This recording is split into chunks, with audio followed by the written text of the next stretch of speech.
Hi hello வணக்கங்க. என்னடா பெரிய பானையெல்லாம் தூக்கிட்டு வரேன்னு பார்க்குறீங்களா? ஆமாங்க, இன்றைக்கி சோறு வந்து எங்கள் அண்ணன் வீட்டில் தான் பார்த்துக்கிடுங்க. ஆனால் சாப்பாடு எங்கள் வீட்டில் தான் நாங்கள் பொங்கியிருந்தோம்.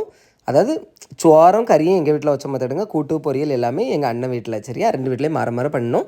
அப்படியே சாப்பிட்றதுக்கு போய் உட்காந்தாச்சு, இலை போட்டாச்சு, தண்ணி தெளிச்சாச்சு.